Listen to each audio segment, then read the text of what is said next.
Welcome to simple சமையல். இன்றைக்கி எப்படி hot and Chor veg soup பண்ணுறதுன்னு பார்க்கலாம். இது ரொம்ப ஈஸி, யார் வேணால் டக்குன்னு பண்ணிடலாம். நீங்கள் இது நைட்டு டின்னருக்கும் சர்வ் பண்ணலாம், இல்லை ஈவினிங்கும் நீங்கள் சுட சுட சர்வ் பண்ணலாம். ஒரு கடாயில் 3 டேபிள் ஸ்பூன் எண்ணெய் ஊற்றிக்கோங்க. 1 டேபிள் ஸ்பூன் பொடிசா நறுக்குன பூண்டு, 1 டேபிள் ஸ்பூன் பொடிசா நறுக்குன இஞ்சி சேர்த்துக்கோங்க. இது கூட 1 பச்சை மிளகாய் பொடிசா நறுக்கி சேர்த்துக்கோங்க. அதை நல்லா கலந்து விடுங்க. ஒரு 30 செகண்ட் வதக்கி கொடுங்க. அதுக்கப்புறம் ஒரு 3 டேபிள் ஸ்பூன் போல் வெங்காயம் சேர்த்து நல்லா கலந்து விடுங்க. 1 நிமிஷத்துக்கு வதக்கி கொடுங்க.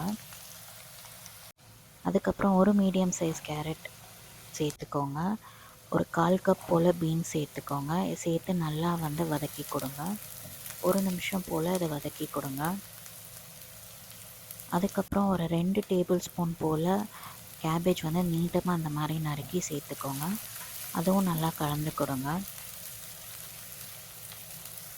அதுக்கப்புறம் கொஞ்சமாக ஒரு 1/2 டீஸ்பூன் போல் உப்பு சேர்த்து நல்லா கலந்து விடுங்க. நம்ம சாஸ்லாம் ஆட் பண்ணுறனால இவ்வளோ உப்பு சேர்த்தா போதும். 1 நிமிஷத்துக்கு நல்லா குக் பண்ணுங்கள். அதுக்கப்புறம் 2 கிளாஸ் தண்ணி சேர்த்துக்கோங்க.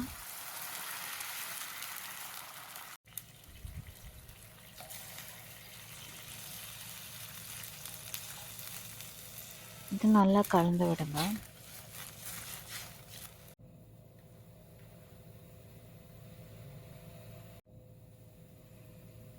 ஒரு டேபிள் ஸ்பூன் சோயா சாஸ் சேர்த்துக்கோங்க. அதோட 1 table spoon red chilli sauce சேர்த்துக்கோங்க.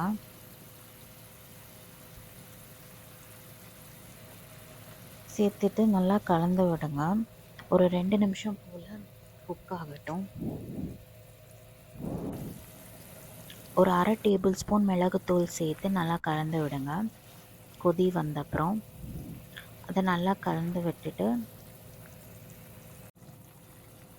1 டேபிள் ஸ்பூன் வினிகர் சேர்த்துட்டு ஸ்டவ்வை லோ ஃப்ளேமில் வச்சுடுங்க. வினிகர் சேர்த்தப்புறம் கலந்து விடுங்க. அதுக்கப்புறம் கொஞ்சம் கொத்தமல்லி இலை சேர்த்துக்கோங்க. கொத்தமல்லி இலை சேர்த்துட்டு நல்லா கலந்து விடுங்க.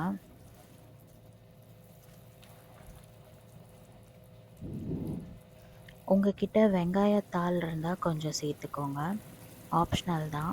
சேர்த்துட்டு ஸ்டவ்வை சுவிட்ச் ஆஃப் பண்ணிவிட்டு அப்படியே சுட சுட சர்வ் பண்ணுங்கள். தேங்க்ஸ் ஃபார் வாட்சிங்.